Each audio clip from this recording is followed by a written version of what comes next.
This spring, we're looking at a new event for fall, and it'll be a kickoff back to school event.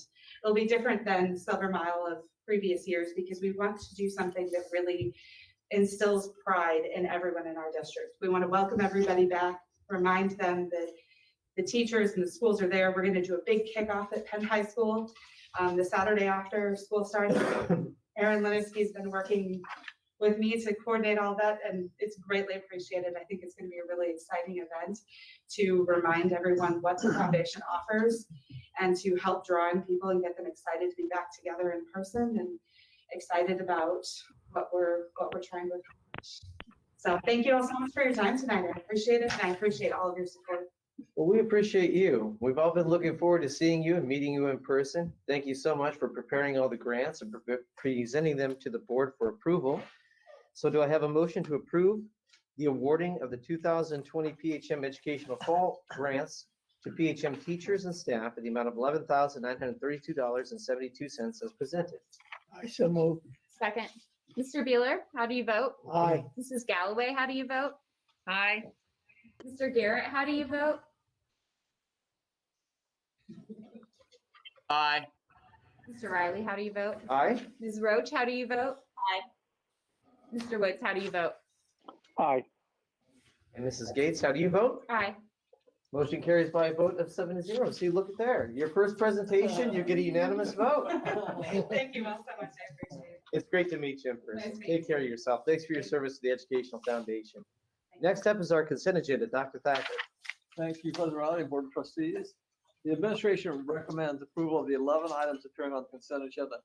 Appearing on the personnel report under certified staff are retirements of Jean Wang, elementary teacher at Elm Road, who will retire in June 2021, following 25 years of dedicated service.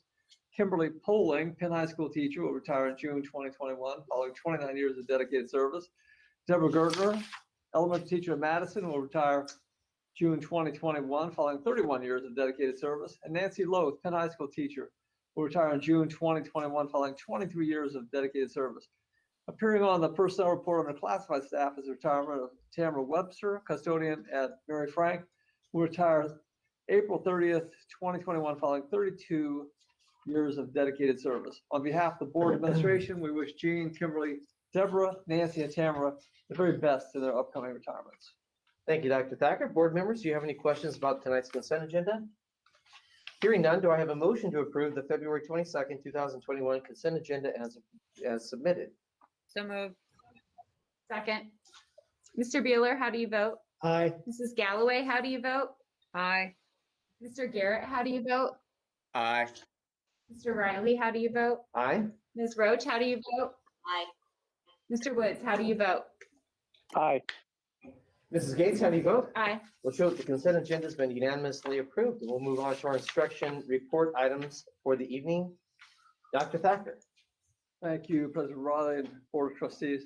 Penn High School Principal Mr. Sean Gallagher will present his annual first semester achievement report for us. Mr. Gallagher. Thank you, Dr. Thacker, President Riley, and members of the board. It's great to be here. It's also great to find out another Valparaiso University alum. There's not very many, so it's good to see you. We're excited to be here tonight. I, along with a few of my colleagues, Associate Principal Randy Williams, they're going to pop in here behind me. And Assistant Principals Rachel Fry, Josiah Parker, and Kat Broman will share some important news tonight with you about our achievement. So tonight's presentation really represents a collective effort, right? We think about the first semester of this school year, it was challenging. We started virtual, we were hybrid, we're back to virtual, so we had a lot of different things we had to think about this year with respect to safety and security, instruction, a lot of new things that we on. So a lot of great people working at Penn High School to make this come to fruition. So I'm going to try to click through here. Do we have a presentation for me to hopefully follow along with? Let's see if this works quicker. Perfect. So the presentation is going to go, I'm going to kind of highlight a few of our achievements as they connect with our school improvement goals. So we have 6 major goals at Penn High School. We, of course, want to maintain a high graduation rate, 95% or higher. and continue to increase our math and English ISTEP results, which this is the last year that our students will be taking ISTEP, and we will be taking the SAT next spring. And of course, continue to improve our programming to address social and emotional learning and the cultural competencies for students and all of Penn staff. And then we regularly talk about quality instruction and professional development. And the new goal for us this year is to look at our attendance rate and try to get to a persistent attendance rate of 85% or higher. So if you recall, I think most of you were here when I gave a review of our 2018 Advanced Ed School Accreditation. So I continue to bring this back up because it's important to kind of give an update of what progress we've made since we received the feedback from that organization. So we'll talk a little bit about how we are continuing to focus on professional development, but in addition to that, we've had our advisory program for a few years now, and we've made some improvements there, and we'll highlight those improvements throughout our presentation. So of course, graduation rate is our first goal and our most important. We need to get kids graduated, and getting it over 95% is our goal. We've been hovering around 97%, and we anticipate that to be the same this year. Just to give you some context, well, we've had about 23 juniors who graduated early, so 6 semester graduates, and then we have 48 graduates so far this year. So about 71 of our seniors have graduated early for the class of 2021, which is great news for them. And then of course, our college and career readiness is a metric we continue to benchmark against. And we've been hovering around 75, 76% for several years. And I would anticipate that being about the same. And again, a student is college and career ready when they either earn a 3 or higher on an AP exam or get dual credit at some point during their high school career. So that sets them up for success. And I'm sure you remember the early college presentation a few months ago where it highlights the success of our students program, and that contributes well to our Mr. Gallagher, can I stop you for just a moment? I'm so sorry to interrupt. Can I ask all of our attendees who are attending virtually, if you could just place your phones or your computers on mute? We are getting some feedback that seems to be a little disruptive to Mr. Gallagher's presentation. Thank you.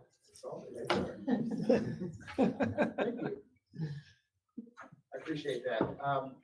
So moving to our second improvement goal, which looks at ISTEP and performance on that standardized test, you'll see. Now these are results going back to 2019, and I've shared these results with you in the past. We've seen great improvement in previous years. Of course, last year ISTEP was canceled, but we were able to successfully administer the ISTEP about 2 or 3 weeks ago. And you can see the juniors have to take the test this year. They were supposed to take it as sophomores last year. And as of today, we have 94.4% of our juniors who have completed testing. So you can imagine, about 30 to 35% of those students are 100% virtual students who came in to complete the test. So we're excited about that data. And of course, our goal is to get to 95%. That is the benchmark that we need to as a school to achieve the participation rate we need. So we're going to get there without a problem. I think we need maybe 7 or 8 kids to get to that point. Okay, so looking at AP performance, I wasn't able to report this out to you the last time I was here in its entirety, so I want to highlight that again this year. So looking at AP scores for the 2020 school year, so the end of last school year was obviously a strange ending to the year, and the AP testing did look different, but you can see our students still performed well. We had 72.3% of the students who took the test achieve a 3 or higher, and remember that 3 or higher contributes to our college and career readiness assessment. So that was great news there. A better job of is to report out how our students are doing on AP testing as it relates to race and SES. And so what you'll see here is just a list of all the students who took the test last year. You'll see a couple different bars graphs here. So the dark orange represents by race the percent of testers. So for example, 75.6% of the testers last school year were white. You can see 3.9% were Hispanic, 3.1% were Black or African American. And so when we look at that compared to our school demographics, that's the gray in the middle. And then you can look at the yellow graph, which is the percentage of students who scored 3 or higher on the AP test. So our goal would be to have our students who would take this assessment to have the results kind of match our demographics. That's kind of where we want to end up. And so we have some work to do, but we have a lot of students who are successful on that AP exam. And so I'll continue to share that data as years progress. So when we look at first semester, so first semester ended on January 15th, 2 weeks after we returned back from Christmas break. And, as I mentioned, the start of the school year was a little non-traditional in scope. And so there were a lot of things that we did to support students along the way to help them be successful, especially given that many students were virtual for most of that time during the first semester time frame. And you can see here, this is just a breakdown of the number of grades that we gave out to students first semester. There's a little over 23,000 grades that we give out each semester based on students' course loads. And you can see here that just comparing 19 to 20, we had just a little uptick in the number of A's, but comparing B's to C's, there wasn't a significant difference, but they did go down a little bit. And of course, we did have a little bit higher number of students who did receive an F on their report card this year. And again, this represents total number of grades, not students. Okay, so that's total number of A's, total number of B's, C's, D's, and F's. So, I'd like to commend our teachers who did a tremendous job collaborating with students and giving them extra opportunities throughout the first semester, especially for maybe some struggling learners to catch up and to make sure they achieve success at the end of the semester. So this represents first semester. We anticipate these results to improve second semester, especially with more in-person learning this next second semester. All right, let me sit on that one for a second. Any questions on first semester grades? And of course, we'll have some time at the end if there are questions. I mean, obviously, Mr. Gallagher, with the increase in Fs, one wonders about our seniors and whether this is going to throw off the percentage of our anticipated graduation rate, and if so, what can be done about it? Yeah, that's a great question, and I didn't pull this data specifically, but our seniors did better than the rest of our students in general. I think we had students have a lighter course load. A lot of them are pretty close to graduation by the time they hit their senior year. So all of our seniors are on track for graduation. Anybody that's behind, we of course have a plan for them, and counselors are working closely with them to make sure they recoup any credits that they still need to make up. That's a valid concern. And lastly, just kind of looking at projected honors diploma graduates, which is exciting. Looking at our class of 2021, we're about 57.8% of our seniors who are on track for an honors diploma at the end of the school year, which is exciting. And of course, we want to continue that trend around that 50 to 60 percentile range. All right, so now I'm going to turn it over to my colleague, Mr. Williams, who's going to talk a little about Kenway and highlight a couple of our other school improvement goals. Thank you, President Riley, Dr. Thacker, members of the board. It's nice to be with you tonight, I suppose. Just a few slides that I'd like to highlight. First being Kenway. This has been an odd year, and Kenway has thrived. The alternative setting has continued to show its value. Students are earning credits better than they really have in any recent history. You can see on our graph is average credits per day. So if you take all students enrolled in Kenway, all of the credits earned, and divide by the number of days students have attended, you'll get that number. And you see the upward trend. Students are working hard, they're motivated, and that is a testament to really the staff over there who are doing wonderful things. There's very little, issues with behavior and other things like that, but more so, you'll find that there's great community and a great culture being built at Kenway. restorative practices are being used. There's a lot of restorative language, circles. There's a different mindset around the programming. So you'd be very proud of that, I'm sure. And one last thing, a plug for JAG. JAG is focusing on employment skills and employment opportunities, and they're really doing a wonderful job. So 2 thumbs up for the JAG program. Another thing that I wanted to highlight was just our progress toward being very deliberate and formal about how we're having students build relationships with adults in our building. Our main mechanism is through advisory, and we do advisory once per week during third block, our extended block. We have a little more time. And our themes focus on, take 3, our mantra, take care of yourself, each other, and this place. So they all fit within that. In this year in particular, we're really focusing on topics associated with DEI. So for October, we've talked about culture, valuing, and celebrating diversity. In November, we talked about implicit bias.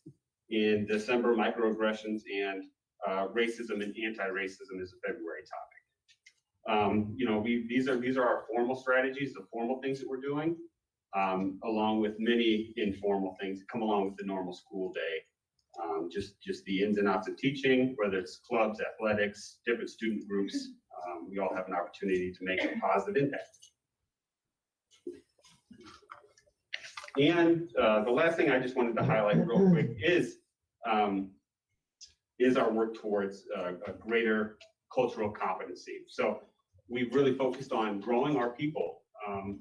That is our why. And so this particular topic has been difficult, but very welcomed.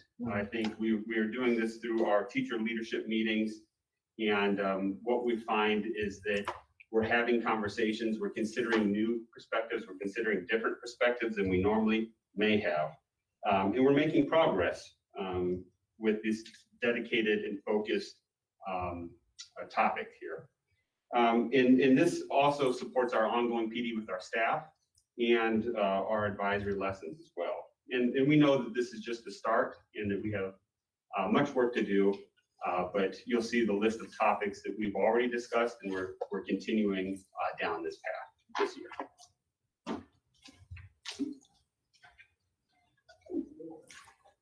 Good evening. With that being said, I'm actually going to bring us into professional development and what we've been doing at Penn over the past year. So if you see our professional development goal up at Penn High School, we've been working on the following 2 things. There it is. As Sean said earlier, it's been a very unusual year. So obviously we took something that we had developed with our leadership team called the Instructional Learning Playbook, and we digitized it this year for the purposes, obviously, of our virtual and our hybrid instruction, but going towards the asynchronous, synchronous model and making sure we're meeting all the teachers' needs, including introducing them to a variety of new technology that not all of them use. After that, we worked into looking at grading philosophies and practices that we were using within the building to make sure we could best support our students, and then also developing and delivering SEL lessons for our teachers so that they could better support our students in their classroom when they delivered their lessons. So underneath that, you'll see there are 4 different topics that we did, from culture and valuing diversity, implicit bias, microaggressions, and then we are going into actually tomorrow racism and anti-racism. To kind of close out what we did within the semester, we worked with all of our teachers who are new to Penn, and we gave them a professional development, kind of showing them some of the things that we do and ways that we support them, helping them better get to know the building and the people that they get to work with every day. And then we continue to support throughout the year and the remainder of this year, kind of best practices within blended learning to better support our students. Morning, Dr. Thacker, President Riley, members of the board. I'm going to share just a little bit on some of the project-based learning activities that are going on at the high school. I can't share too much because we have a STEM presentation next, which has a lot more, but that I can bring out. These ones specifically have to do with other groups in high school or in the high school, either multiple groups of academies, or maybe it's our occupational therapists from the PHM organization. So we met with these 2 ladies a few weeks ago, and Arkan, who you'll meet a little bit later as well. And we're kind of talking through some specific things that the kids can do in our class to help individuals with certain needs in our school, and how can we make things easier for them. So here's an example of a student who's lost some fingers but wants to weld still. And how can we help him still weld even though he has some of those appendages missing? So they walked through with the students, kind of scenario with them, and started thinking about how they would approach this if they were doing it from their seat. Another one is our manufacturing classes and our art classes teamed up. So we had some art students that designed, I believe this is a cutout of Camilla Harrison, Ms. Harrison, and they were doing some research on women leaders in the country, and the manufacturing students used a laser cutter to cut out the design, and the art student was going to decorate those designs. That is the pre-activity. I've not seen the final one yet, so I don't know what it looks like. That's what they're getting ready to decorate. Another great one is our engineering students are working with our maintenance crew to actually create a switch for some of our breakers. So the picture to the left is the large breaker, and the handles break on them fairly easily.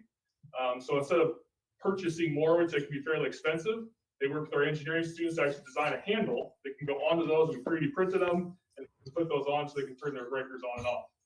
So a very practical use of engineering skills for our students. So there's just a few ways that our students are able to work with other groups within our school to improve the lives of everyday students. Hi, President Riley, Dr. Thacker, members of the board.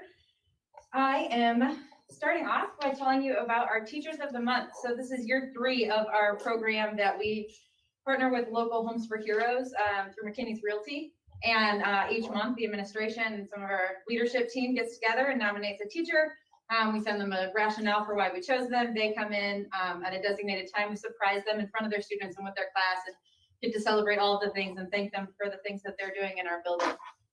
So just last week, we were celebrating Mr. McNulty, and I think all of you know a lot of the things that he has done. So it was not a short recognition letter, but it was a lot to celebrate. And moving on to some student celebrations, National Merit Scholarship Program is an academic competition for recognition and scholarships began in 1955. 1.5 million students enter into this program each year. These 11 PHM students being finalists means that they are among the top 15,000 in our country, which is quite an accomplishment. And then we also have some of the same students and some new faces, Presidential Scholar nominees and our Lilly Endowment Scholarship. A little bit about each of those in case you don't know. 161 students, up to, that's the maximum, are named Presidential Scholars each year, which is one of the nation's highest honors for high school seniors. And the Lilly Endowment Community Scholarship Program is designed to help raise the level of education attainment in Indiana, and very much focuses on, valuing our community and the things that we have going on in our state and giving back to the state as they go on to do their great things in their lives. And the seniors aren't the only ones getting recognition. The IASP has Rising Stars, and so these are juniors, and it's a non-competitive recognition program, but the purpose really is to identify these students, up to 4 per school, as a junior, so that there's kind of a focus and an awareness on them, meaning that they have a increased chance of additional scholarship opportunities as they go into the applications heading into their senior year.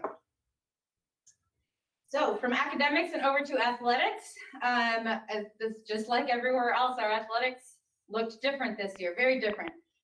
Huge thanks to the athletic leadership and the coaching staffs. They did a lot of work, just like our teachers, to just change everything that we were used to doing. And they did an incredible job making it safe. And believe it or not, those 2 numbers, the participants and the student athlete GPA, are both higher than they were in the 2019-2020 school year, which I think is quite amazing. All right, this is sort of an overview of our fall sports final records and their runs for the tournament. And I guess I can sum it up that the word champion shows up a lot there, so it's something to be proud of. And Manal told you about Lilly winning state, which was really exciting.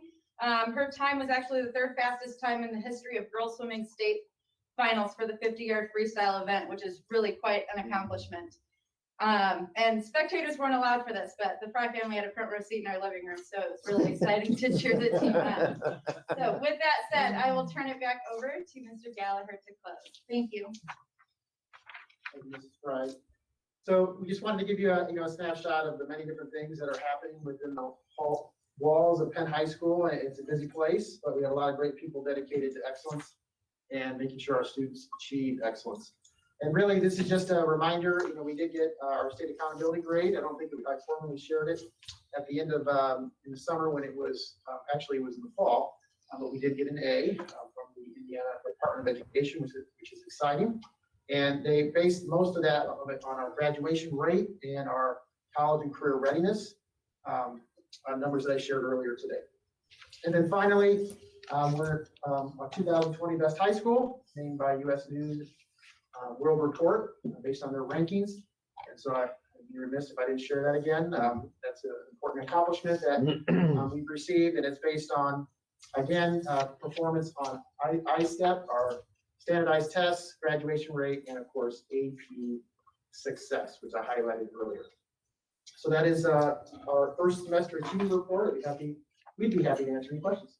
Mr. Gallagher, Mr. Williams, Mrs. Fry, Mr. Parker, Mrs. Broman, thank you so much for the presentation. It's wonderful to see you. Mrs. Bradford, can we close out the presentation and bring the board members back in so that they can ask questions if they have some?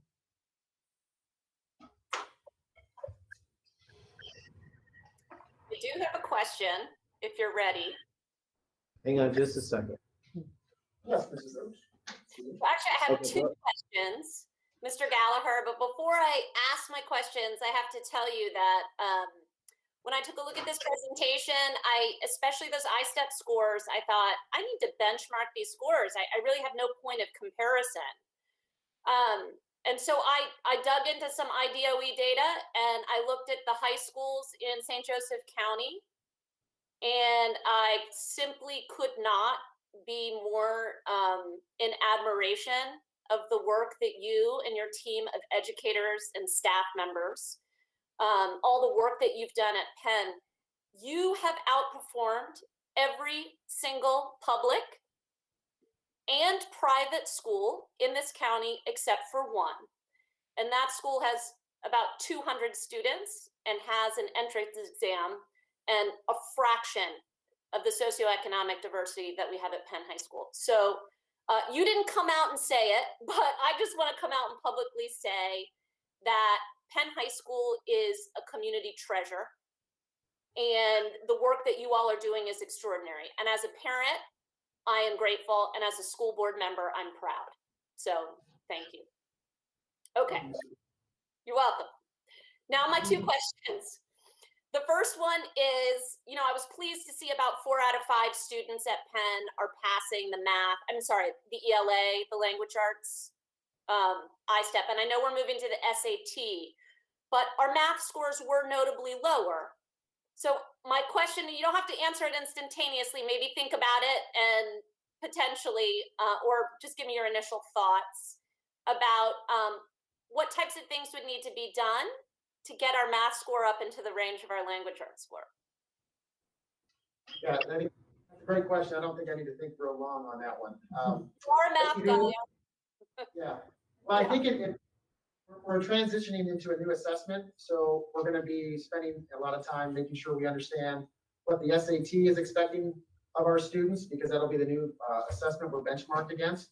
I think looking at the results of ISTEP and kind of across the state, if you did some research, you would have noticed math scores are pretty low, across the state. I think a lot of that has to do with they assess based on process standards versus content. And I think a lot of times, for us, we've started to focus a lot more of our time with kids on the process of mathematics, making sure they show their work. I mean, really, that's what it comes down to, showing their work, especially with the assessment being on a computer and being a little more challenging to show work on a computer, I think.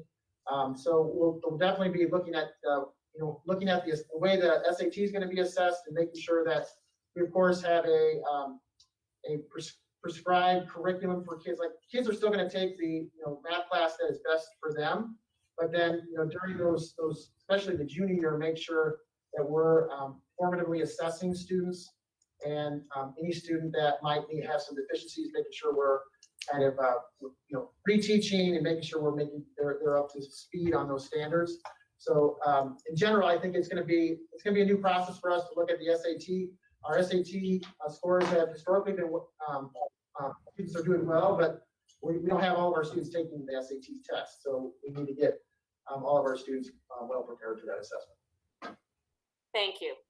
Okay, my second question, I also have to preface with, I really appreciate you being exceedingly transparent and reporting out this data and specifically disaggregating it by race and socioeconomic status. But I have to be honest, those AP scores sort of piqued my conscience because I did note that the percentage of students within certain subpopulations don't reflect the percentage of students we have that taking the test don't match their percentage within the student population at Penn. You obviously noticed that, and you said it's of interest to you. Again, I'm curious. Is this task force addressing this? Are we looking as far back as high ability identification in our elementary schools? Do you have any sense for why this is, or at least the process with which you're going to approach this discrepancy? Yeah, I think I heard most of your questions. So I know, the Superintendent's Advisory Committee is tasked. There's several subcommittees that are working on a few different topics, and one of them is kind of reviewing high ability identification and looking at, ACP, AP participation rates, honors classes, and so we will be, making a recommendation on potential goals or changes that might help contribute to having more students be successful on that AP exam their senior year. Because I think you could argue that it might start at the younger grades, but I think it just depends. So we'll definitely be looking into that. Great. I look forward to seeing the progress. To continue on that same vein, Principal Gallagher, it looks like overall the amount of students taking AP courses is down. Is that what I'm seeing as well? Yeah, last year, right, with the pandemic, so we had the students took the test at home, and they had the choice to take the test. We obviously wanted all of our students to take that assessment, but I think that contributed to a lower number. I don't remember the number off the top of my head, but it was like 50 or 60 lower than a typical year of students who took that assessment. So it's lower amount of students taking the assessment, or lower amount of students taking the class, the AP courses, or last year? Yeah, good question. I'd have to pull the exact number. We didn't have less students taking the class, but we did have less students taking the assessment last year. And we used to, for years, we had seen comparisons, not only overall statistics locally, but against some sort of cherry-picked schools that we thought that were sort of our matches around the state to what we would call friendly schools that matched our kinship, so to speak. And so I wondered if we, at some point in the next assessment, could maybe get that comparison again. And I know we used to have a lot more slides, so I appreciate you trying to drill it back. But at the same time, I wonder if we could get at least a couple of comparisons to those schools again. Yeah, we'd be happy to. I intentionally took that out this year because we didn't have test scores to benchmark against. So next year we'll have ISTEP results. We should have ISTEP results that I can report out for sure. It's a great presentation. Thank you so much. Board members, any other questions or comments? Well, I agree with Mrs. Galloway. This is an absolutely outstanding presentation. In a year of unprecedented challenges, Penn High School and its staff and its educators, administrators have done an extraordinary job. Thank you, all 5 of you, so much for everything that you're doing at Penn High School. Thank you for the presentation you prepared for tonight and for coming here to deliver it. It's great to see you all. Thank you. Move on to our next instruction report, Dr. Thacker. Thank you, President Riley and Board of Trustees. We're pleased to present to the board our 4th updated on the Penn High School Academies for the 2020-2021 school year. This one's focusing on the STEM Academy. Here to present the report are Penn High School Assistant Principal, Mr. Josiah Parker, and Academy Leader, Mr. John Gensick. Introducing this agenda item is going to be our Assistant Superintendent for Instruction, Dr. Heather Short. Dr. Short? Thank you, Dr. Thacker. Good evening, members of the board. It is my pleasure to welcome both Mr. Parker and Mr. Gensick to present this evening. They have some great things that they're going to be able to share with you related to updates from our STEM Academy, including the mission front. So I will turn it over to Mr. Parker to begin. Great, thank you. Dr. Thacker, Mr. Riley, members of the board, it's good to see you again. Mr. Riley said I could come back anytime last week, so I figured 2 weeks in a row, I'm right? glad you accepted the invitation. This is one of my favorite things is to coming here and just sharing the amazing things. Anytime I get to share the amazing things we do at Penn High School, whether it's from our last presentation, our business academy last week, or our STEM academy, that is one thing that I am very proud of and I love doing. So we're going to talk about our STEM academy today. Mr. Gensick is going to share a lot of data and information, a lot of neat things are happening in the STEM academy. And we have Arkan here, you'll see a video from, and he is actually on here live. So if you have any questions for him afterwards, he'll be around to answer some questions or talk to you if you'd like. Just like last time when we talked about the Business Academy, even though we are in these unprecedented times of COVID, we're still able to find ways to reach out into our community, reach out into our schools and other areas of our schools, and just find great things to allow our kids to apply what they've learned. I think that's the biggest part, or one of the biggest parts of education is the application of all those wonderful things we're learning from our good teachers.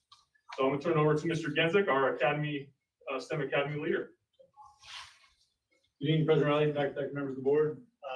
As you can see here, our STEM Academy, we try to have students be a force for good in the world, and our goals are to have diverse, sustainable, STEM literate citizenry that does that. So, yeah, we have good news to report. We have a STEM acceleration grant from the IDOE for over $26,000 that has an aim mainly at what Mr. Gallagher had said about like increasing process standards teaching in our classrooms to increase the application of science and technology, engineering, math, and all these different facets of kids' lives. So a number of projects are being funded through that. STEMpathy, PBL training for Mr. Tubbs is in there, and then professional development that we got an extension on because there's teachers had enough on their plate this year, so we got an extension to be able to do some paid professional development through next year. And then also, we have been doing a lot in science, regardless of the setting. So we sent home over 1,100 biology take-home student science kits. We have at-home architecture happening, you see in the corner, and building trades houses completed last year and is going to be on time this year as well. So I have said to a lot of teachers, we are collectively surviving our return to our first year teaching. And we're doing it as best we can. And I come here thanking you personally and with a number of staff for the science 2 new rooms being added. On the left is my cart that I've been carting around the science department for the last 3 years. And on the right is Ms. Taboo's non-science lab room that she's been making the most of. So we're excited to increase the equitable access for students to have science happen in labs and improving learning conditions for all of our students. So looking forward to that. We've had a unique opportunity to have like these shared lunch times for all students. And we've had guest speakers come in and be able to, for a half an hour, share about the solar farm just north of here. Notre Dame student came, or Notre Dame professor talked about artificial intelligence. We got the OTs from PHM presenting to people who want to be future OTs. We got physical therapists from St. Joe coming in. We have a STEM panel from Purdue, a vaccine mRNA researcher coming in, and just last week we go to Wetlands civil engineer coming in and talk to our AP environmental science class. Other highlights, we were renovating the Bittersweet Nature Center. So you can see on the left a picture of some logs and a mulched area that we're thankful that the mulch got delivered, and a number of teachers helped to spread that mulch and get those logs out there so we could have some nature in a very screen-filled world right now. And a lot of the freshmen teachers and students have been able to use that. We're looking for other partners throughout the district on any type of project to get students outside as well. And Mr. Tubbs has worked with the boating fish hatchery, and that's a middle picture where they're collaborating on some signage that may go at a fishing spot around the area. And then once again, architecture at home happening. So we have so many clubs. I just want to highlight real quick the Med Club here with a number of guest speakers they brought in after school, and then also students are sharing with other students to become experts in this space. So lots of stuff happening after regular school hours as well. AP came up a little bit. I just want to highlight that we are offering a new physics AP class, algebra based, so it's increasing the accessibility into AP physics class in our sciences. I'm very acutely aware of trying to grow that for all of our students. And then another listing of just all the different things we're offering students here in STEM at Penn. To piggyback on some of the math conversations, a number of our teachers at the high school are going through the Agile Mind math adoption. And here are some quotes from math teachers about how that's going. And I have been in some of the professional development and also watched some of the teachers teach. And if you see a PHM math teacher, thank them for all the work they're doing this year. I think that this will also help ultimately with the SAT goals.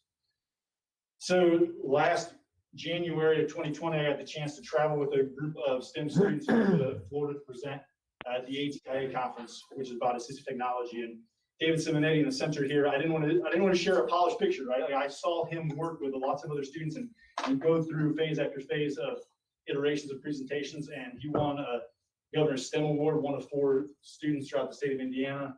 And then we also have 3 teachers win National Science Teacher. Heard about many teachers winning Home for Heroes Teacher of the Month. So with that, Arkan is here virtually, but he also recorded something. So we're going to play what he recorded, and then you'll be able to ask him questions after I wrap up. So. Good evening, Dr. Thacker, President Riley, and members of the School Board of Trustees. My name is Arkan, and I'm a Penn High School senior this year. And I'm going to talk a little bit about my story at Penn and the STEM programs that I'm in. So first off, like a lot of students at Penn, I'm involved in a lot of STEM courses, classes that, since Penn is such a big high school, it offers a lot of different and unique opportunities that other high schools wouldn't offer. Things like, elective courses and robotics courses and, a lot of those things that I really enjoyed participating in, because of that flexibility. And, through that, especially classes like chemistry and biology, I got inspired to help assist research at the University of Notre Dame's actinide laboratory in 2019. And, through there, I was using the practices I learned in class and, what I was learning through the university. And, it has helped me to get to where I am today. Another thing I mentioned is the, interactive hands-on classes like, robotics. This is my 4th year in the robotics program at Penn. I was in FTC my freshman and sophomore years, and junior and senior years were in FRC. And, through programs like robotics, I was able to really find where I am and where I fit in, with the community, with the Penn community. Because I was able to use the knowledge and the information I've learned from these classes, especially like physics, math, and apply it in a meaningful way to achieve, a collaborative effort in building a robot. And, not a lot of students get to really appreciate the value in something like that, but being able to use classroom resources and having the opportunities to, utilize those skills in a real world setting has really helped me as a learner. And, one of the things that through those robotics programs in a community that I really didn't expect to be involved in was one through an initiative called Mission to Engineer, which I'll get into a little bit more on the next slide here. And ultimately, the reason why I enjoy STEM in general and why I enjoy participating in all of these opportunities at Penn is because I want to be able to use technological practices in a team environment to move society forward. Ultimately, that's what it comes down to. You want to be able to use what you learn in class and what you learn in the STEM community to benefit people and to move society forward. And I think Penn is doing a tremendous job in offering that to students. In the future, I want to pursue a field in aerospace or mechanical engineering and possibly at Purdue or Notre Dame. So a little bit about Mission to Engineer, which I decided was a Penn Robotics initiative. And the overall goal of this initiative is to improve the quality of life for children all over the nation. And over the past 5 years or so, we've helped a number of students, some of them which are pictured in the right there, things like making prosthetic arms and, adjustments to gym items like scooters, And alongside that is this idea of just academic inclusivity overall, and the ideas listed here about disability is a natural form of human diversity, and the social and medical models of disability and so forth.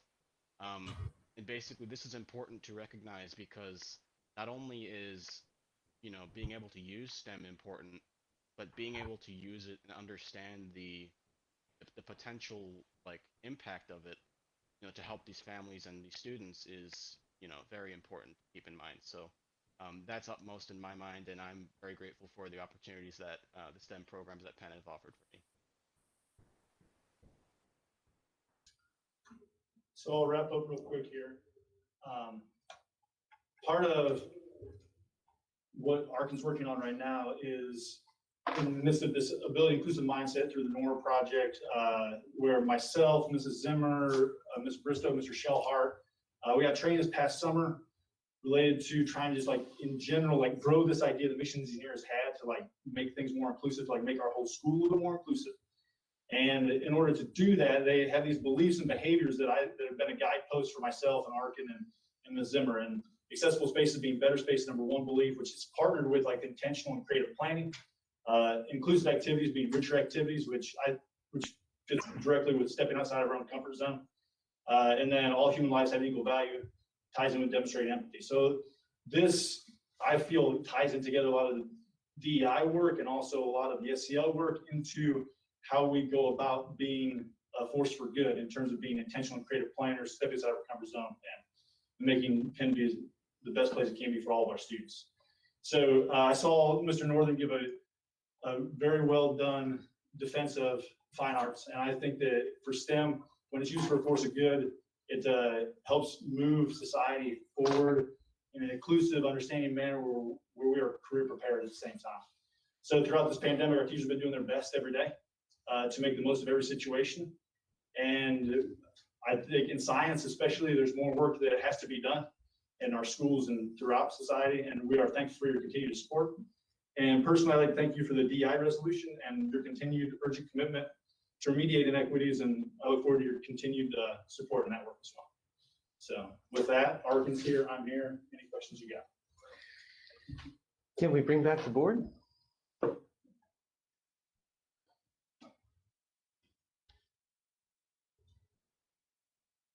Board members, any questions or comments?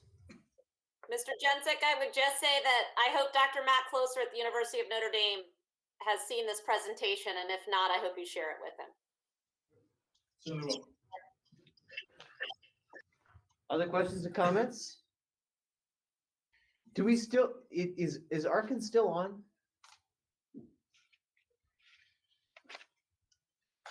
We can't see Arkan. We can see him on the Google Meet. Well, Arkan, I can't see you. Hopefully you can see me.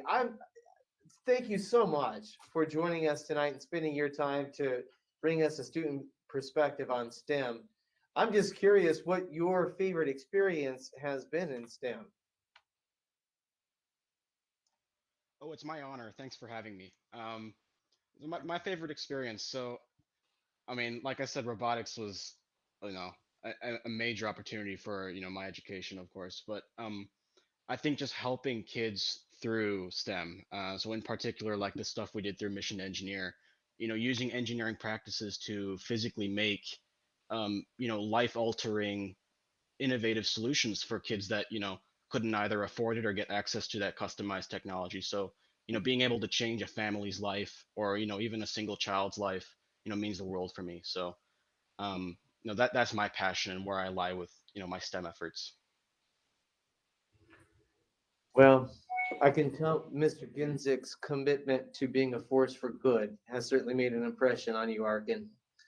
That's terrific to hear you say that. And there's nothing that the school board enjoys more than hearing from our students. So thank you again for joining us. And Mr. Ginzik and Mr. Parker, you're still welcome back to come back more often to address the board. There was one thing, Mr. Ginzik, that your presentation, though highly detailed and very informative, left out. And that was your own exemplary teaching award. Thank you for everything that you're doing for Penn High School. Thank you for being a force for good. I love the presentation about social responsibility, sympathy, having an inclusive mindset, teaching our students to take care of the people around them. Obviously, that has rubbed off on Arkan. Thank you again, both of you, so much for everything that you're doing. We'll move on to our next item on the agenda, which is a presentation on return to learn. Thank you, President Riley and Board of Trustees. We're really pleased to give this update on where we are with return to learn. We shared this information, some of this information before, and this is about the secondary students' transition to a 5-day in-person learning program. As we look at the secondary return to learn phased-in approach, it's the same approach that we used at the elementary school. So we had a model in front of us, and it was highly successful. The plan has been approved by St. Joseph County Department of Health, and Mondays will remain virtual for all secondary students through spring break. Students who are committed to virtual learning for the second semester will remain in virtual through at least spring break. As we look at phase 1, return to learn phase 1, this is really exciting because last week, well, we started with grade 6 hybrid students returning to 4 days per week.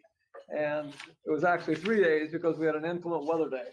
So we had an e-learning, but the students came back on Wednesday, Thursday, and Friday. We had a great return, a lot of positive feedback from students, teachers, administrators, parents' enthusiasm.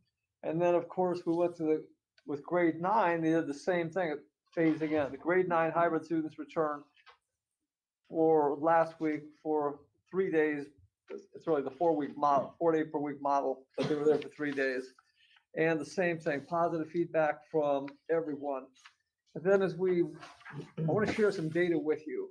Now, if you have the eyes of a hawk, you can see that.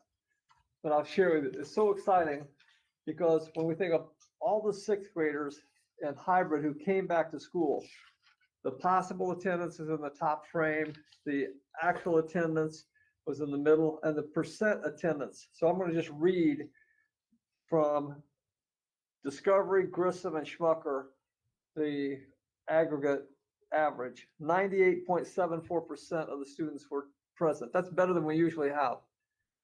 Then on the second day, 98.43, and then 97.64, just outstanding. It's a nice barometer so we can measure the enthusiasm and commitment of the students and the parents, and of course our teachers. Okay, when we look at the 9th grade hybrid students coming back, okay, in phase 1, we have possible attendance listed, the actual attendance, and the percent attendance. I'm going to focus on the percent attendance. For Wednesday, 97.71, Thursday, 96.92, Friday, 97.31. Same kind of thing, enthusiastic commitment, kids wanting to come back. The metrics were great, so we have everyone back, and we're really, really excited about that. Tomorrow is another big day in Penn-Harris-Madison. Return to learn phase 2. So our 7th grade students are going to be returning tomorrow in person. So it'll be February 23rd, so we'll have the 6th and 7th grade students in their schools. And then the 10th graders will be returning tomorrow. The students who were for in-person learning. So we'll have 9th and 10th graders tomorrow. So we're excited about that, and we'll share the data once we get that. We're anticipating it's going to be just replicating what we saw last week. Then as we get into next week, and we're predicting this because we look at the metrics, we meet weekly with Dr. Fox of the St. Joe County Health Department. We look at all of the metrics throughout the state, looking at the color codes and such that you'll hear a little more about. But we believe that we're on track to be a healthier, much healthier state and St. Joe County. So next week, grade 8 hybrid students are going to be returning. That'll start on Tuesday. Remember, everybody's still virtual on Monday. Then grade 11 and 12 hybrid students return 4 days in person starting next Tuesday. So we'll have that information forthcoming, and we're really excited. From March 1st to April 1st, the middle high school schedule, all the students, grades 6 through 12, will still have a virtual Monday. Then they will be in person Tuesday through Friday. When we report back from spring break, which is that natural kind of break, and it gives us time to look at the data, time to transition in, trying to make sure that we make any adjustments with the protocols we need to, we should be in fantastic shape. So starting the first week back, we will have students coming 5 days per week. That will be students in grades 6 through 12, Monday through Friday. The virtual students will remain virtually. Now, the determination for the possibility of students in grades 6 through 12 who are virtual wanting to return will be based on the metrics.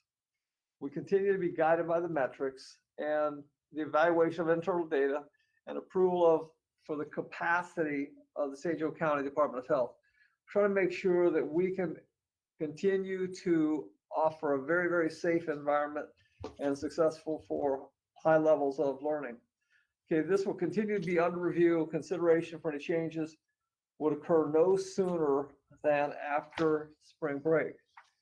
Now, the transition from virtual learning. Okay, we're always looking forward to a full return. We want the students to be in school because we know that's the best possible learning environment for them. And we have had some interest from parents with students in the virtual learning program returning to school in person. So we're going to share a process with you for those of you who have an interest. And Dr. Short is going to highlight that. So if at all possible, we're going to be accommodating requests.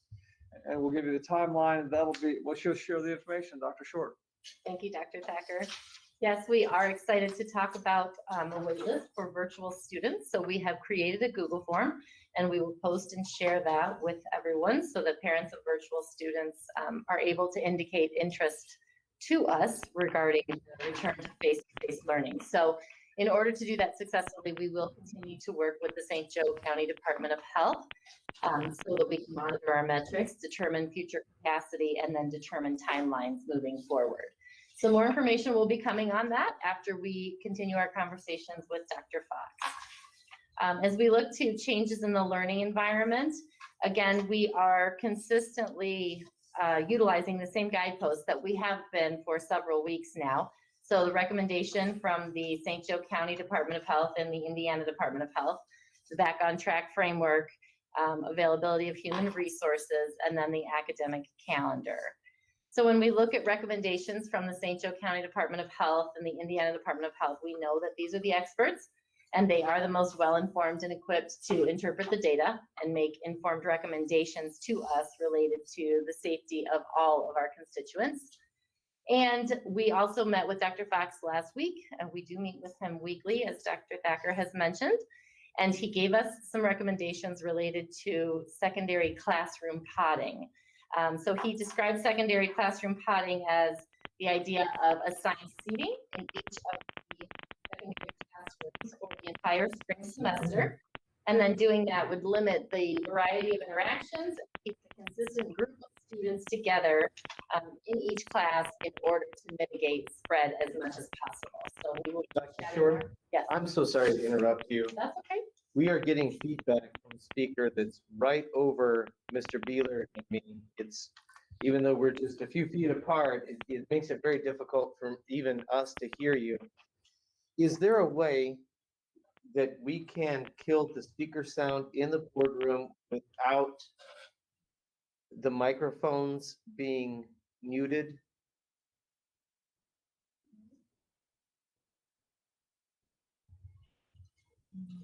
See if that helps. And She's adjusted it. once the presenter's presentation concludes, we'll bring the board back in. We'll put the microphone volume back up, or the sound volume back up, so we can hear the board and hear any members of the public who want to address the board. Dr. Short, I'm so sorry to have interrupted you. Please. That is not a problem. No problem at all, Mr. Riley. So I was just mentioning the idea of the potting and the idea that we shared this with our secondary principals so that they are all aware of having classroom seating arrangements that will be consistent for the remainder of the semester in order to limit interactions and keep circles as small as possible while students are moving through secondary buildings. So then as we move on to the Back on Track framework with Governor Holcomb, Mr. Linsky is going to talk a little bit more specifically related to that and levels and the color coding. And then finally, from me, when we're looking at the availability of human resources, this is a major consideration for us. It continues to be. We monitor personnel on a daily basis, and we do need a critical mass of teachers and support staff in order to maintain a safe environment for all of our students and faculty. So we will continue to keep a very watchful eye on that area. And then the academic calendar and communicating considerations, again, to the greatest extent possible. We want people to have sufficient time to plan for adjustments, as well as look for those natural windows or breaks. As Dr. Thacker mentioned, we feel that spring break is a very natural break in the calendar. With that, Mr. Linsky. Thank you, Dr. Short. Good evening, President Riley, members of the board. We continue to follow the color-coded designation from the governor that he shares with us weekly. So this is from last Wednesday. Every week on Wednesday at 11:59, I should say a.m. I believe that is updated. You can see that the state has turned more, certainly a lighter color of across the state, with more counties being deemed yellow, and you're also seeing a growth of blue, which is a positive for everybody in the community. It means we're doing a better job. We're seeing less community spread. St. Joe County, I do want to point out, is a 1.0, which is a yellow designation. That means that we have moderate community spread, indicating that schools can operate all grades in person, but increased vigilance in social distancing, hand hygiene, and masks. And again, that's a designation from the state. We work with our local health department to determine where we're at in terms of our plan, opening schools and bringing students back.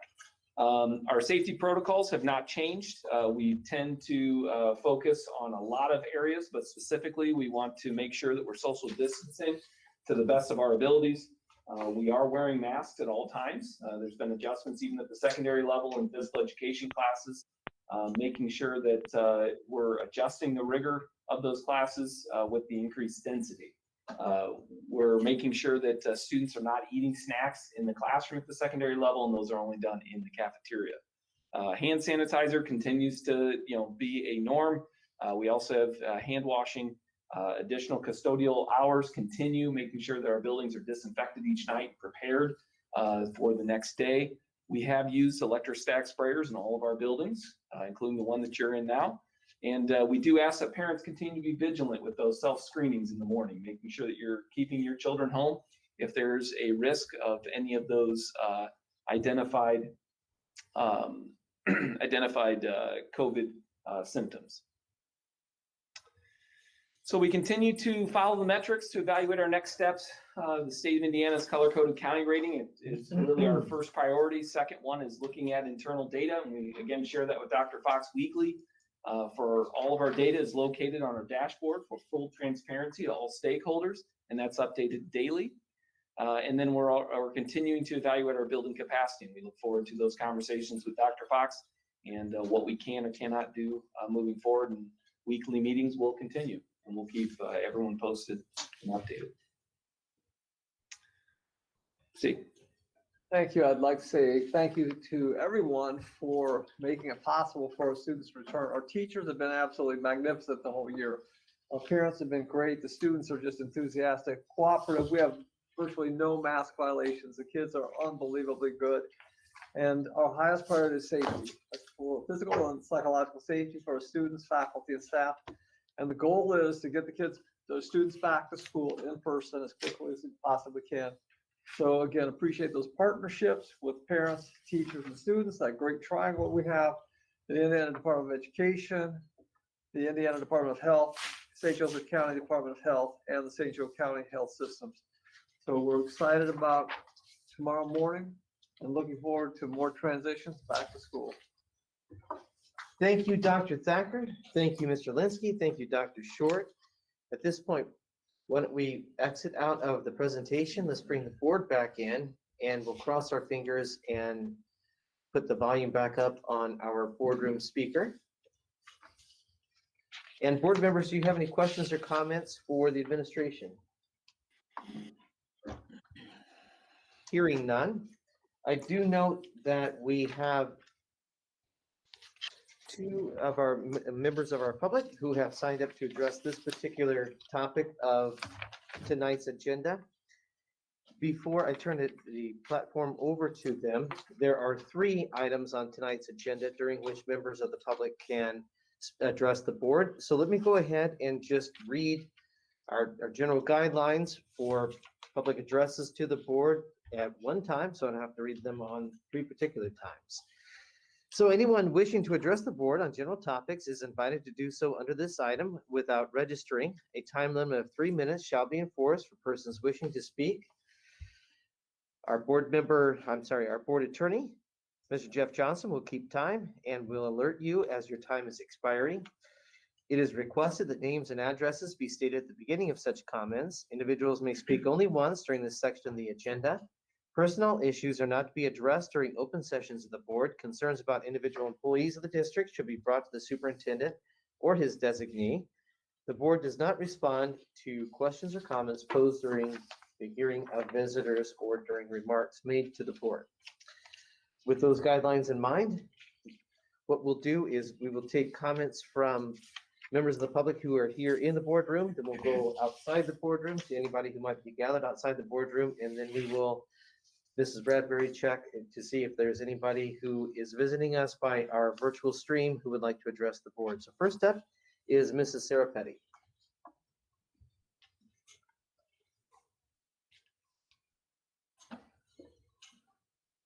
Good evening. Sarah Petty, 51233 Gulfview Court Ranger. President Riley, Dr. Thacker, members of the board. Thank you for the opportunity to speak. I want to start by thanking you. Thank you for listening to the numerous studies that have told us kids are safe at school. Thank you for putting our kids first, understanding that their mental health is important, and many, many kids learn better in person. Thank you. Thanks to you, all 4 of my children will be in school tomorrow. And if you listen closely, I think every Tuesday you can hear a collective sigh of relief from all of the parents across the corporation. While we have good news in the works, we still have to stay vigilant. I have 3 pleas for you. Please watch our county numbers carefully. We know that Notre Dame is causing numbers to rise, at times accounting for 1/3 of the total cases. Notre Dame occupies 1.2 square miles of this county. Our county is 461 square miles. Please take this into account when deciding the fate of our children who are in school. Number 2, as classrooms fill, can we please teach to the children in the classroom? I know as a parent, a big part of me wanting them in the building is so they are not staring at a screen all day. Mrs. Petty, can I interrupt you? I'm so sorry. It's just that it makes it very difficult for us to hear you up here, and I want to hear what you have to say. Can we go ahead and kill the speaker? Okay, thank you very much. And Mr. Johnson, if you'll roll back the clock on Mrs. Petty's time, please go right ahead. Okay. I don't know where should I go? I'll go back to 2. Did you hear 1? Go back to 1. Okay. See, this is good. I get to stomp my foot a little bit. Okay, please watch our county numbers carefully. We know that Notre Dame is causing numbers to rise and sometimes accounting for 1/3 of the total cases. Notre Dame is 1.2 square miles of our county. St. Joe County is 461 square miles in size. Please take this into account if numbers are going up, as it may not be in visual pens affecting Penn people. It is a lot of Notre Dame numbers, and they do have their own dashboard that is updated daily, and it's fascinating how many tests they're administering, and they're asymptomatic. It's very detailed. Number 2, I have 3 please. Number 2 is, as students fill the classrooms, can we please teach more to the students in the classroom? As a parent, I want them in the classroom. I don't like them staring at screens. Obviously, interactiveness and videos and things like that are part of teaching. But it is frustrating when you hear a child that comes home and says, the teacher sits at the desk and he pulls up his laptop to Zoom and see the teacher here when the teacher's right there. I would just like that to be taken into account and looked at. And 3, spring sports. Thankfully, all sports have continued, and I thank you for that. I have a spring athlete, and please remember that they also lost last spring. If numbers are changing and you have to make decisions, please do not let sports be the first move, because these kids have already lost their sport for the year. last year.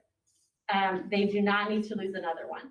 Also on that note, please to stay ahead of potential issues, coaches are trying to tell some students to stay home.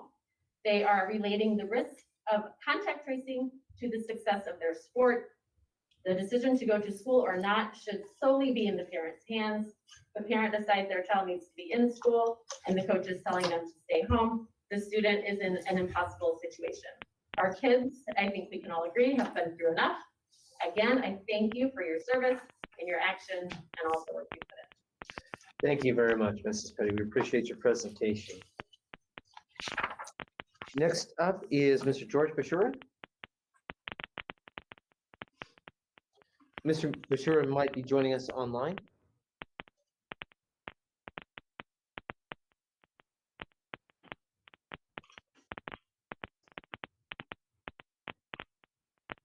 Is he muted? No, he is not logged in yet. Mr. Bashir, if you're listening, please go ahead and log in.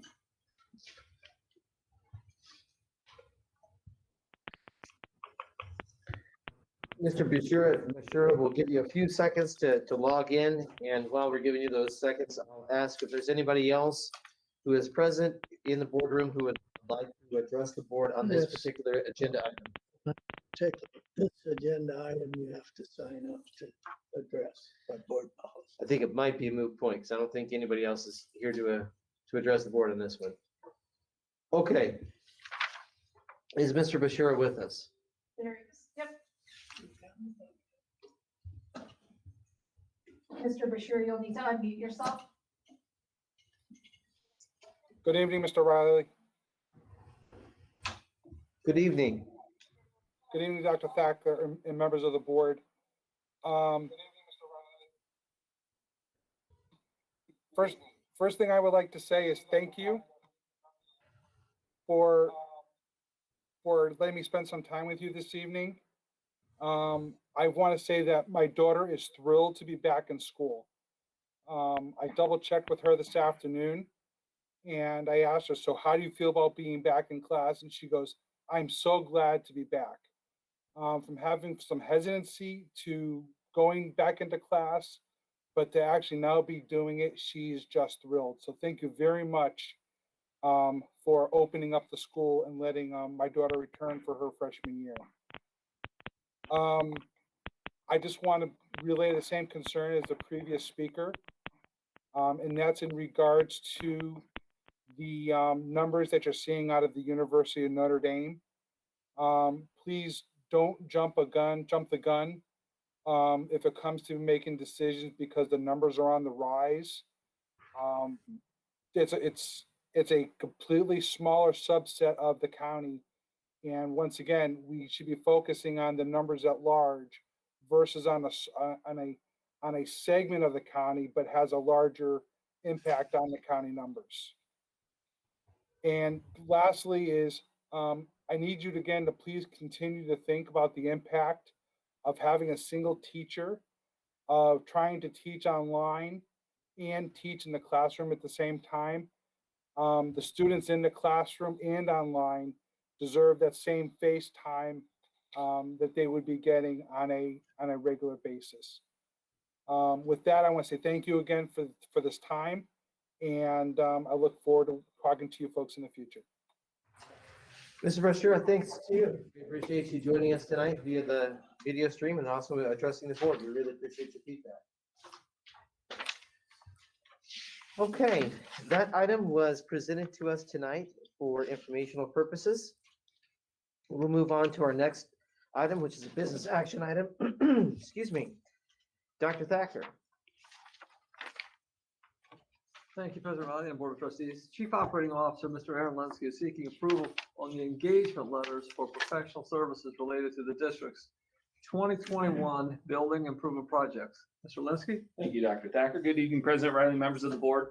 The administration is recommending engagement letters for professional services related to both building projects for the summer of 2021 and the issuance of our first mortgage bonds.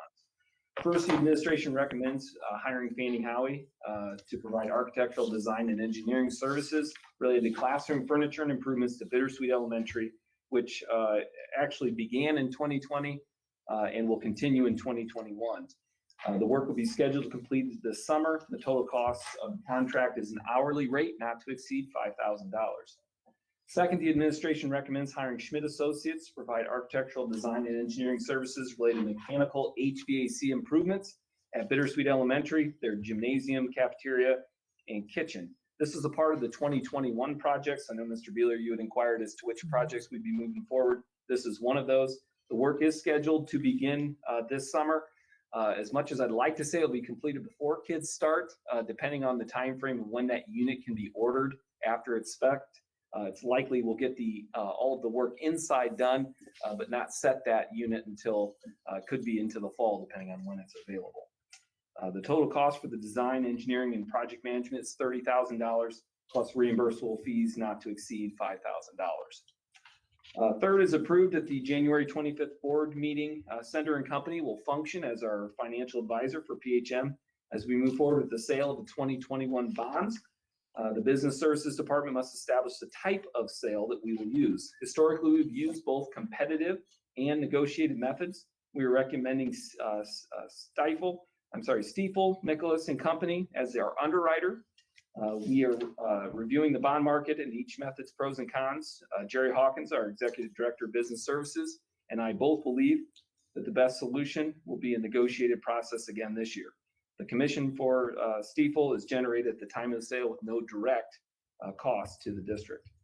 Fourth, the administration recommends Ice Miller to serve as our bond counsel at the estimated cost of the contract at $35,000, and that will be adjusted depending on the timing and the sale that we use. Finally, we're recommending Jeff Johnson, May Oberfell, and Lober serve as our district legal counsel, and this will be paid at our normal hourly rate. I'd be happy to answer any questions you have. Otherwise, we respectfully request your approval this evening for these professional services. Board members, any questions or comments? I got a question about Bittersweet. Are we gonna we're gonna do that same stuff at 5 schools? And Bittersweet is the first one, is that correct? That is Are correct. we gonna have to hire design services at all the other schools? Yes, sir. Okay, thank you. You're welcome. Any other questions or comments? Hearing none, do I have a motion to approve the letters of engagement of professional services with Fanning Howing, Schmidt Associates, Ice Miller, Stiefel, Nicholas and Company, Inc., and Mr. Jeff Johnson of May Oberfell Lorber in relation to the district's 2021 building improvement projects as presented? I so move. Second. Mr. Beeler, how do you vote? Aye. Mrs. Galloway, how do you vote? Aye. Mr. Garrett, how do you vote? Aye. Mr. Riley, how do you vote? Aye. Ms. Roach, how do you vote? Aye. Mr. Woods, how do you vote? Aye. Mrs. Gates, how do you vote? Aye. Motion carries by a vote of 7-0. Thank you, Mr. Linsky. Moving on to our next business action item, Dr. Thacker. Thank you, President Riley, the Board of Trustees. This evening, we bring the board 5 revised policies to consider for action. These 5 policies were first presented to the board at the February 8th, 2021 board meeting for discussion and review by board attorney, Mr. Jeff Johnson. Mr. Johnson will present 5 policies to the board for adoption tonight. Mr. Johnson. Thank you, Dr. Thacker. President Riley and members of the school board, as Dr. Thacker just indicated, there are proposed revisions to 5 policies that are scheduled for the second reading this evening. First, policy 1220, employment of the superintendent. The proposed revision to this existing policy will avoid a lame duck board member from voting on a superintendent's contract. Specifically, if a new board member or board members are elected in November, the board will not be authorized to enter into an employment contract with the superintendent from the date of the election until January 1st, when the new board member or board members assume office. Next, policy 2623, student assessment. The proposed revisions to this policy recognize that student test scores on statewide assessments may be utilized in making placement decisions, but they cannot be used as a primary factor to determine whether a student is eligible for a particular course or program. Next is policy 3220, staff evaluation. The proposed revisions to this policy are made to comply with changes to Indiana law. Pursuant to the revisions, the use of student assessment results from statewide testing may be used in the performance evaluation of certificated employees only in those instances where such results would improve the certificated employee's performance rating. Next is policy 5610, suspension and expulsion of students. The proposed revisions to this policy will allow a suspended student to make up work and to earn credit for assignments or schoolwork that were assigned during the period of the student's suspension in the same manner that it was for non-suspended students. And lastly, this evening, policy 5895, student employment. The proposed revisions to this policy are meant to address recent changes in Indiana law. Specifically, the proposed revisions change references from work permit to employment certificate. Also, the school principal may appoint a staff member to serve as an employment certificate issuing officer for students aged 14 through 17.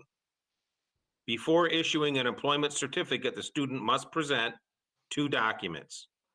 1, proof of age, and 2, proof of prospective employment, which is a written statement signed by the person for whom the minor is to work, setting forth the nature of the work to be performed by the minor and the maximum hours per week that the minor will work.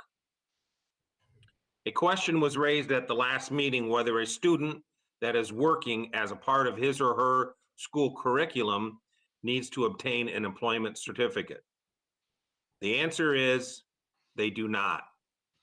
Under Indiana law, a student that is working as a part of a program that provides a worker with paid or meaningful work experience and corresponding classroom instruction do not need to obtain an employment certificate. So that's the 5 policy revisions that are up for second reading this evening. Thank you, Mr. Johnson. Board members, do you have any questions or comments for Mr. Johnson? I'd like to ask one question. Concerning the lame duck board members. Now, I understand, and that makes sense to me, and I understand it, and I agree with it, but I'm just wondering, since a board member is elected, and he's really serving as a board member until the end of the year, I mean, is that an Indiana law or something that we're trying to conform to, or is that just something we're doing on our own about, pardon me? Yeah, I think it's to conform with the change to the Indiana law. Okay, just checking. Yeah, because I know, you know, if you stop and think about it, you're actually elected until the end of the year. So then you're saying, well, if you're, you know, if you're a lame duck, you don't get to vote. I mean, I just didn't know if that was right or not. But I appreciate your confirming that for me. Thank you. Sure. Any other questions or comments? Do I have a motion to adopt revised policy 1220, employment of the superintendent, revised policy 2623, student assessment, revised policy 3220, staff evaluation, revised policy 5610, suspension and expulsion of students, and revised policy 5895, student employment as presented? So moved. Second. Mr. Beeler, how do you vote? Aye. Mrs. Galloway, how do you vote? Aye. Mr. Garrett, how do you vote? Aye. Mr. Riley, how do you vote? Aye. Ms. Roach, how do you vote? Aye. Mr. Woods, how do you vote? Aye. Mrs. Gates, how do you vote? Aye. Motion carries unanimously. Thank you, Dr. Thacker. Mr. Johnson, for your work on this item. We'll move on to our next final business action item. Dr. Thacker. Thank you, President Riley and Board of Trustees. We're really excited about this opportunity. We're going to be making some purchases of furniture with secondary buildings, which is, I'm sure Mr. Lentz is going to mention this, but it's going to create additional flexible seating and additional space so that we can make sure that we have maximized social distancing in our classrooms.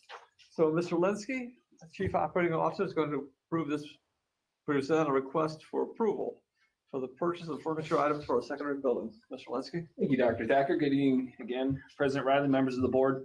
Dr. Thacker is absolutely right. We're excited about this and the opportunity to add something else to our safety protocols and to hopefully mitigate risk for our students as they return to schools in greater density.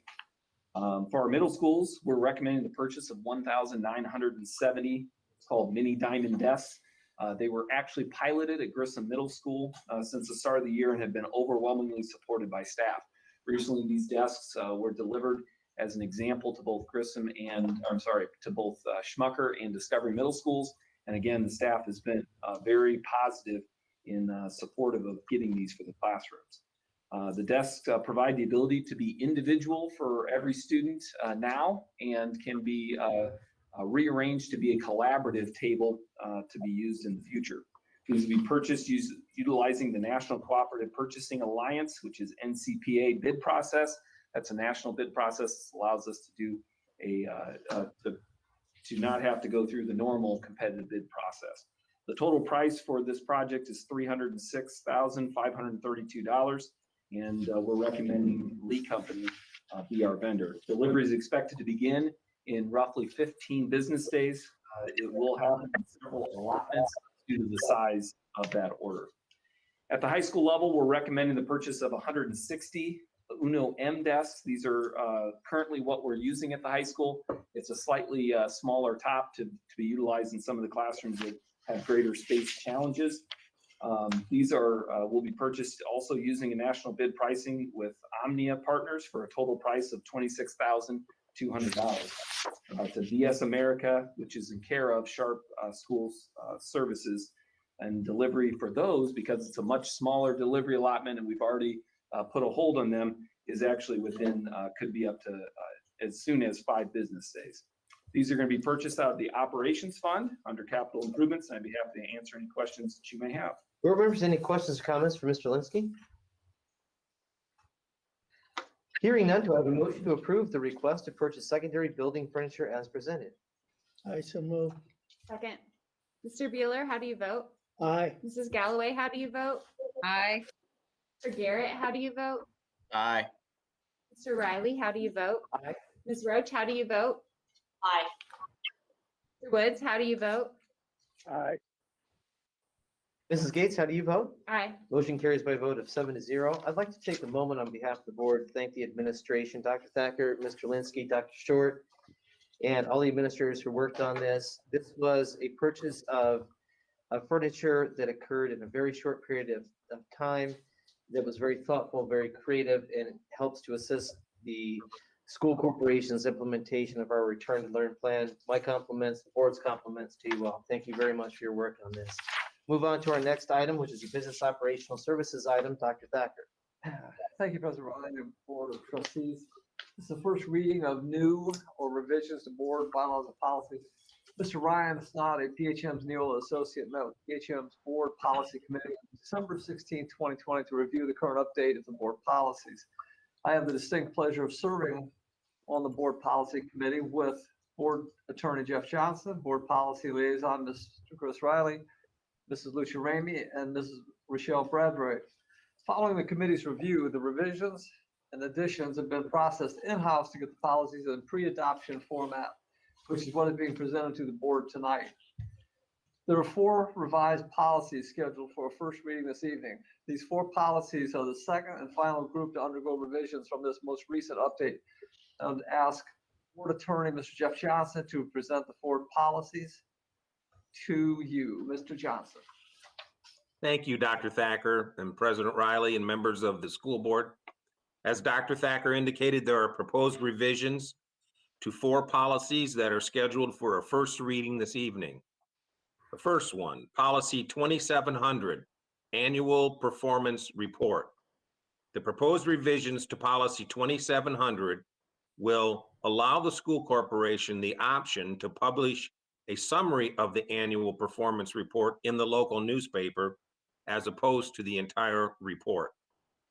The entire annual performance report will, however, still be published on our website. Next is Policy 8400, School Safety. There are 2 proposed revisions to this existing policy. First, the school corporation will be authorized to apply annually to the Indiana Secured School Fund for matching grant funds for behavioral and mental health services counseling. Second, this revision would require the school corporation to have a memorandum of understanding with a community health center to provide mental health services to students. Next is policy 8405, environmental health and safety issues, indoor air quality, animals in the classroom, and idling vehicles on school property. The proposed revisions to this policy reflect a change in the law which requires PHM to affirm sometime between now and January of 2023 that we have tested for lead in the drinking water of all schools. And if it exceeds the allowable amount, what the school corporation must do to remediate the situation. Lastly, this evening is policy 8600, transportation.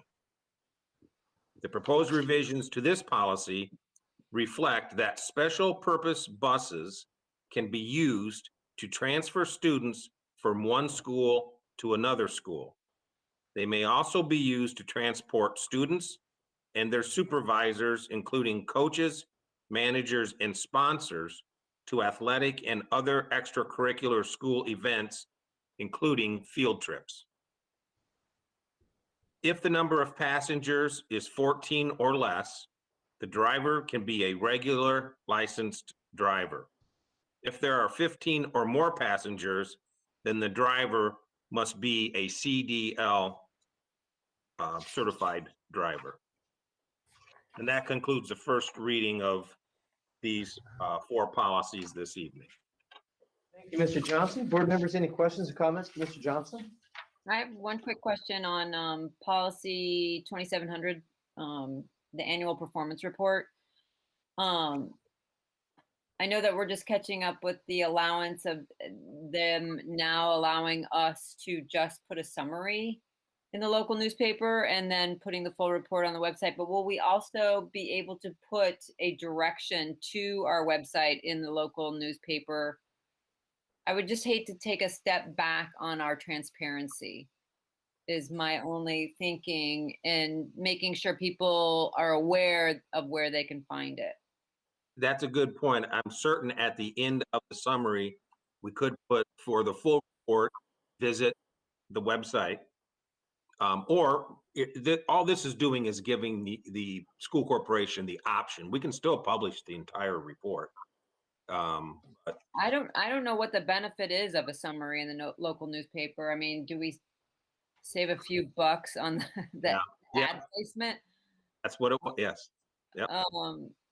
I think it's worth considering keeping the full performance report in the newspaper, but I'm good either way as long as we have continued full transparency. And frankly, we have good news to report, so we don't want to hide it, and we of course don't want to hide anything, but we can toot our own horn a little bit too. So. Yeah. This is a good point, Jay. I guess my question is, what exactly does summary mean? That's a very broad statement.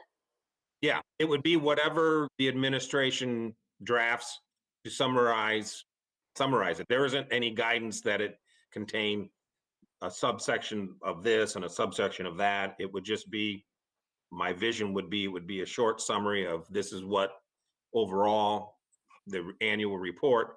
And if you want to see the full report, you can visit this website page.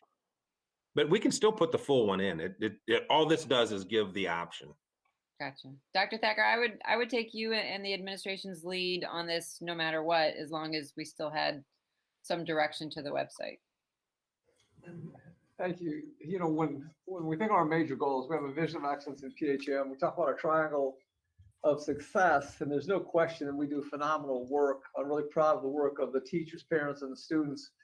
And when we are talking about marketing positive images, the most positive image we have in PHM is excellence academic excellence. So I would say that we are fully supportive of putting as much information about PHM and academic performance as we possibly can. Great. Thank you. Other questions or comments for Mr. Johnson? Okay, hearing none. This item was presented to the board simply for informational purposes tonight. The board will take action on these 5 bylaws policy changes at the March 22nd, 2021 board meeting. Next up is Business and Operational Services hearings. Dr. Thacker, do you want to introduce the item? Actually, I'm supposed to introduce the item. The next item on this agenda is for the board to hold a preliminary determination hearing on the proposed 2021 building improvement projects. If anyone in the audience is interested in speaking at the hearing, please make sure you have signed in using the sheet located on the table outside of this meeting room, which should include your name and address. After presentation by the administration, there'll be an opportunity for the public to make comments about the construction projects. At the hearing, we will ask that each person limit their comments to 3 minutes. The notice of preliminary determination was published as legally required on February the 11th, 2021 in the South Bend Tribune and Mishawaka Enterprises. Copies of the proofs of publication have been presented to board members for review. Dr. Thacker. Thank you, President Riley, Board of Trustees. Pursuant to Indiana Code 6-1.1-20-3.1, a school corporation must hold 2 public hearings and adopt a resolution to preliminarily determine to issue bonds or enter a lease for a project which has a total project cost in excess of a non-controlled project. These public hearings and the adoption of resolutions are at the very beginning of the legal process. These resolutions establish the maximum financial terms for the proposed project. The board will hold a project hearing and the second preliminary determination hearing at the March 22nd, 2021 meeting at 7 p.m. here at the Educational Service Center, as well as adopt the necessary legal resolutions at that time.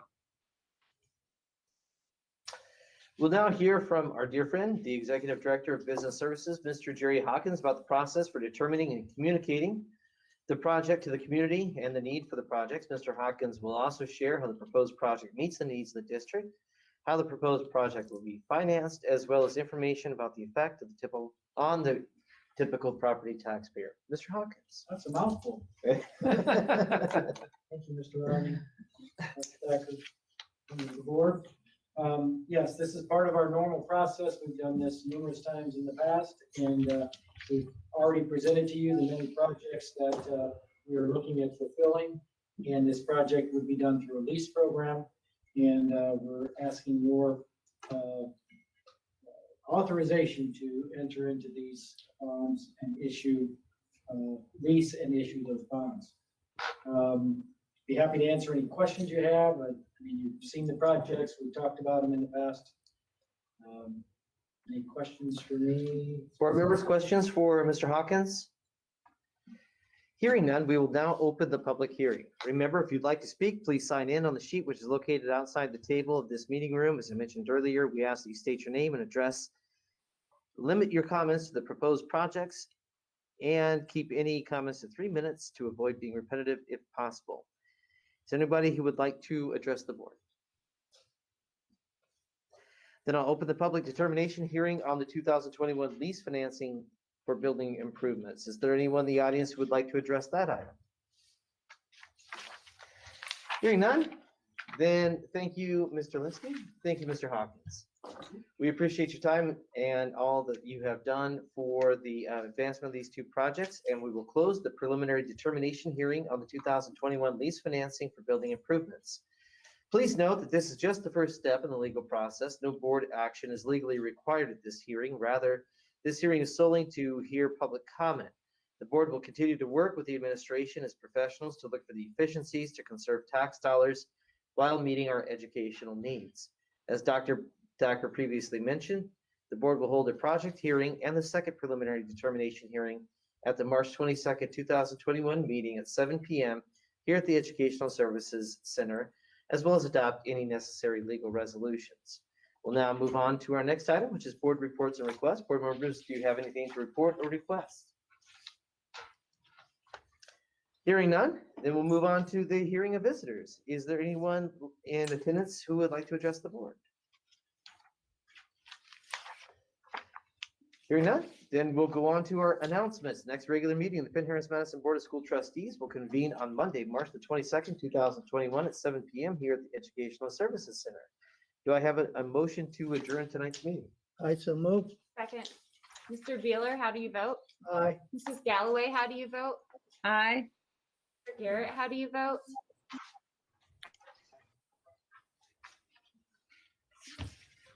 Mr. Garrett, how do you vote?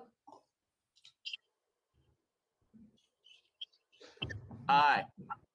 Mr. Riley, how do you vote? Aye. Ms. Roach, how do you vote? Aye. Mr. Woods, how do you vote? Aye. Mrs. Gates, how do you vote? Aye. Motion carries by a vote of 7-0, and we are adjourned at 8:55 p.m. Thank you.